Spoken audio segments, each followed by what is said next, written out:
Your level of self-esteem or self-worth, your sense of personal value, the amount that you like yourself and respect yourself, determines the entire quality of your life. It determines the goals you set and how big they are. It determines how much you believe in yourself, which is how much you persist in your goals. It determines what you learn. It determines how much you like other people, how much they like you back. So the psychology of achievement is based around this concept that the more you do the things that make you feel good about yourself, which is setting goals, working toward them, treating people well, learning, taking good care of yourself, all the positive things that you do, raise your self-esteem, improve your self-image, improve the quality of your relationships with other people, and enable you to have a wonderful life. Why is it that some people are more successful than others? Why is this? And I looked around me and I saw people, now I was 23, 24, people younger than me doing better than me. And they weren't any smarter than me. And some of them were dumber. One of the things I say is that nothing will make you madder than to see somebody who's dumber than you, who's doing better than you. And you say, how can this idiot be doing so well? And I began asking this question. In selling, I began asking, why is it that some salespeople are more successful than others? And I did something that very few people ever do. I found later, as I went to the best salespeople and I said, how come you're so successful? And they told me what they were doing, and I did it. And I made more sales. And so people said, how come you're making so many sales? So I told them, and they did it, and their sales. One of the greatest success principles that you'll ever find is learn from the experts. Learn from the people who are already demonstrating the results that you want to get. Read their books, listen to their programs, attend their courses, learn from, and ask them. And they will always tell you. And you can save yourself years of hard work by simply learning from people who've already learned it by themselves. Because most of us begin to develop narrow thinking around our current income. And then we adjust our lives, we adjust our appetites, the restaurants we go to, the food we eat, the home we live in, the clothes we wear, the car we drive. We force our whole world to fit into our current income. Whereas top people create a vision. Here's an interesting point. Peter Drucker said that if you do not have a vision to be a world leader when you start your business on your kitchen table, you'll probably never be very successful. So if you're starting your business on a kitchen table, imagine you could be a world leader. And then you ask the question, well, if I was the world leader in my field, how would I be different from today? How would my company be different from today? We were just talking earlier about Steve Jobs and Apple Computer. Steve Jobs and Steve Wozniak started out in a garage with an idea to put together pieces and make a little Apple computer that people could have at home. If your business was world-class, if you were world-class, how would you be different from today? And then here's the key. This is the key. Take the first step. The first step is always the hardest step because it forces you, like a chick breaking out of an egg when it hatches. The first step forces you to break out of your comfort zone. And the comfort zone is so strong that probably 90% of people are held back from their full potential all their life because of this vice-like comfort zone. And when you take the first step, the only way you can do it is break out. And suddenly you see the second step and the third step and the fourth step. And then as you take the steps, your self-esteem goes up and your self-confidence goes up and you become more creative and you start to think of all kinds of ideas. And people say, what has gotten into you? I mean, what are you smoking? Because whatever it is, you should share it with the others. And so this is the difference between top people, is they have a big idea of what's possible and they take the first step. I'll say the key to success is what is called future orientation. That means top people, top 10% of people, think about the future most of the time. They think about the future most of the time, and they practice a concept used by top people called idealization. They idealize, they imagine they have no limitations, and they imagine you could wave a magic wand and make your future perfect in every way. So we say there's 4 areas. The first area is, of course, your income, your career, your work. If it was perfect, if you're earning the kind of money you wanted, doing what you wanted to do with the people you wanted to do it, what would it look like 5 years from now, and how would it be different from today? And the same thing we say is with your relationships and your family. If your family life and lifestyle was perfect, how would it be different from today? What I do is I rewrite my goals every morning. Okay? I carry a spiral notebook. I have stacks now over the years. And every morning I get up, when I do a little bit of reading, I exercise, and then I'll open my book and I'll write down the goals. Now here's the key. Do not refer to the previous day. what you do is you turn it over and you rewrite your goals again today. Now here's what will happen. When you first write down 10 goals, they will be the first things that occur to you. The next day, when you write them down without reference, you will change the order. You may actually drop off one or add something else. The wording will change in the goals, which is very important because your subconscious mind is activated by the precision of the words that you use. And so you'll find yourself writing the goals differently and in different order and sequence. And at a certain point, you'll find yourself every morning writing the same 10 goals, like that. And then, one by one, they'll start to be achieved and replaced by a new goal. And a year from now, it's almost like if you decided to exercise and lose weight a little bit each day, a year from now, you could be as fit as an Olympic athlete. A year from now, you will have accomplished so much, it will be astonishing to you. You know, and people say, well, it sounds really good, big American motivational speaker and so on. They say, but what if it doesn't work? I say, no, that's the wrong question. What if it does work? All it costs is a spiral notebook, a pen, and a few minutes a day, maybe 5 minutes. What if it could transform your life, as it has done for millions of other people, with no exceptions, in 56 countries where I've spoken? So if it works for everybody, everywhere in the world, it'll probably work for you. All it takes is 5 minutes a day.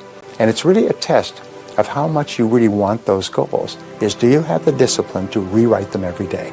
If you will do that, that front loads the entire success process. You know, the very act of writing goals raises your self-esteem, it improves your self-image, it increases your self-confidence, and it activates your creative mind. You start to see all kinds of ideas and ways to achieve the goals that you've written. It's so powerful, it's literally life-changing, that one technique. We find that top people have edges. They're a little bit better. Just like the Olympic athletes win by an inch, they win the gold, and the person who comes in 2 inches later doesn't even appear on the winner's stand. The winning edge concept says that a horse that wins in a horse race by a nose wins 10 times the prize money of the horse that comes in second by a nose. And now, is the horse that comes in first 10 times faster, 10 times better, 10 times anything? No, just a nose faster. A nose can be an inch or two in a photo finish, and it can mean the difference between world championship and forgotten. Top people, and the research that's coming out now since the last time we were together, shows that the best people in every field, the ones that go from the bottom to the top in their careers, are people who engage in a concept called deliberate practice. Now, this is a breakthrough concept. It's like quality circles. It's a whole new concept in business. Deliberate practice means that, like a sniper, they select the one skill that today can help them the most to be the most productive, to make the greatest contribution where they are right now. And they ask around, if I was really good at one skill, you know, the magic wand concept, if I was really good at one skill right now, which one skill would help me the most at this stage of my career? And your boss can tell you, your coworkers can tell you, your staff can tell you, but you've got to know, because this is the key. It's almost like you're trapped in a room, there's one door out. The one door is the most important skill that you can learn. If you learn all the other skills, you go out through all the other doors, nothing will improve for you. But if you get really good in this one skill today, it can really help you. Sometimes it's understanding financial statements. Sometimes it's negotiating. Sometimes it's being really excellent in meeting management. Sometimes it's good at public speaking. Sometimes, you never know what it is, but people around you know what it is. And in your heart, you know what it is. But here's the point. All business skills are learnable. All business skills are learnable. That means you can learn any business skill. And the point is, you must never allow yourself to be held back in your career, to be trapped in the room with the doors all ready to be opened with the keys in the locks.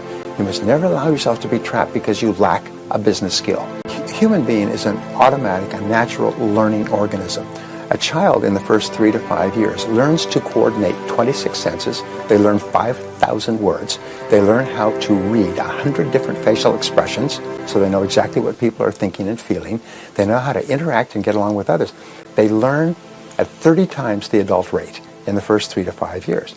But there's no reason why adults cannot learn at a rapid rate as well. It's like breathing in and breathing out. And you find your most successful people, we say all leaders are readers. All leaders are learners, because they recognize that whatever got you to where you are today is not enough to get you any further. Is you've got to be continually upgrading your skills. And sometimes one new idea at the right time, if it's the right idea for you, will save you 5 years of hard work. Hey, this is John Asraf. And is it possible to turn and use your fear as your fuel for driving success? And the answer is yes, and I'll share with you in just a moment how to do that. But this all stemmed from a meeting I had with a dear friend of mine, Dr. Srini Pillai from Harvard, who is a world-renowned psychiatrist and brain imaging expert. And he and I met at the Harvard Club, and we were talking about how the 50 different types of fears hold most people back from achieving the success they want. And when he and I started talking about fear and the brain, it became very apparent to me that most people have no idea what fear is, and let alone what to do when they feel fear. So let me share with you some examples. Let's say you have a fear of public speaking. Is it really a fear of public speaking that you have? Or is it a fear of getting up on stage and being embarrassed, ashamed, ridiculed, or judged? Let me take you to another type of fear. Being buried alive. Can you imagine for just a moment if there was an earthquake or there was a natural disaster and somehow you were buried alive? Wouldn't that trigger this crazy amount of fear of dying while you were buried alive? Now, why am I taking you there? I'm taking you there because fear is a subconscious trigger whenever we feel threatened. And the threat could be a threat for our very lives. And when that happens, we move into one of 4 modalities. And modality number 1 is we try to fight this feeling. Number 2 is we freeze because we're in such shock. Number 3, we may faint because of the neurochemistry that the fear causes. Or we might run away if we can run away. Now, these neurological reactions are our brain's way of keeping us safe, which is the highest need and desire of the brain, safety above all else. So when we are looking to achieve a goal that we want to achieve, and it doesn't matter if it's, to start a business or grow your business or leave a relationship that you're not happy in or a job that you're miserable in, whenever we think about the actual behavior that is required to achieve that goal, once we get motivated in doing that, that's part 1 of how our brain works. But right after that, our brain has to analyze if there's any real or imagined danger associated with taking that action step. So if you are going to leave a relationship that you're not happy in, your brain is going to activate the memory circuits and discover what's in there that may have caused you pain and suffering in the past. And when that happens, whether it's a relationship you want to leave, a job that you want to leave, a goal you want to achieve, your brain is always analyzing, is there any danger here? And when there is real or imagined danger, the amygdala part of the brain, the emotional response center in the brain, is going to fire off an amazing amount of neurochemicals like cortisol, epinephrine, or norepinephrine. And it's that rush of those neurochemicals that causes this emotion, energy in motion, we label as fear. Now, once you have that rush of neurochemicals in your bloodstream, that actually gives you an enormous amount of energy. But what most people never have learned how to do is how to take that energy and channel it to action versus to fighting it, freezing, or running away. And so here is 2 little techniques. I call them exercises, and they're based on my new book called Exercise, The New Science to Unlock Your Brain's Hidden Power. And it goes like this.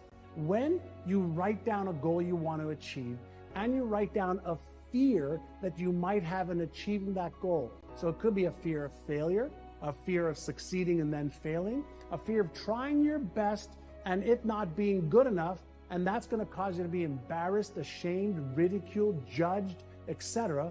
When you recognize a fear, I want you to do this. It's called exercise number 1. It's called Take 6, Calm the Circuits. When fear neurochemicals are released in your brain, you've activated the fear or stress response center in the brain. When you just observe the emotion called fear through being quiet and breathing 6 times in through your nose and out through your mouth like this. You take a deep breath in for 5 seconds.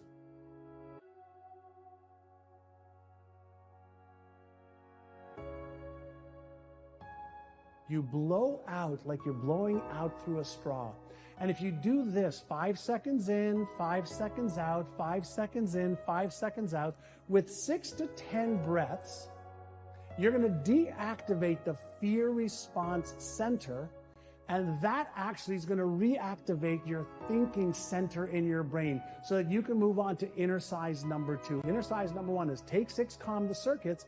Exercise number 2 is called AYA, A-I-A, and that stands for Awareness, Intention, Action. So here's how you do this. After you do the first exercise, then you move to exercise number 2, and then you ask yourself in a calm, relaxed state, what am I thinking right now? What am I feeling right now? Am I calm or am I tense? Am I breathing deeply or shallow? Is my heartbeat fast or slow? And in this state of calm awareness, as you deactivate the brain's fear or stress response, you can observe what you are feeling and what you are thinking and what you are doing, and then you can ask yourself the next question, that is the I. What is my intention right now? Is my intention to move forward, or is my intention to stay in this fearful state? And chances are you're going to say, well, I really want to move forward. And then you ask yourself, what is one action step that I can take to move forward towards my goal and dream? So this is how it works.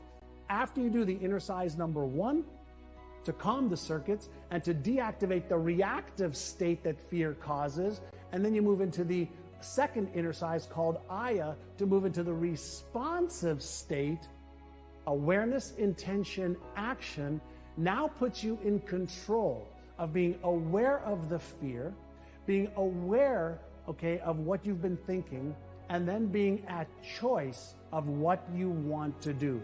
So when you combine these 2 exercises, you are now reconfiguring the neural network in your brain around the goal that you want to achieve. And instead of allowing the real or imagined danger to control you and to stop you dead in your tracks, you take one action step in a calm state, and that rewires your brain so that the same reaction doesn't hold you back anymore, and that you are now able to use fear as your fuel for success. Now, the other thing that you can use, and here's just a little added trick, is say, because I am afraid of X, Y, or Z, I'm going to take action anyway to overcome the fear. And when you choose one small action step, not 10 or 20, but one small action step towards what you want to achieve, you will neutralize that fear over time, because you are being victorious over the fear versus a victim of fear. Fear is a neurological response to real or imagined threat. Most of the time it's imagined because of something happening, in your memory bank that you've read or heard or experienced. But I want you to be able to stare fear in the face in a calm way and choose your path forward, so you use your fear as fuel. There's your tip for the day. I hope you enjoyed it.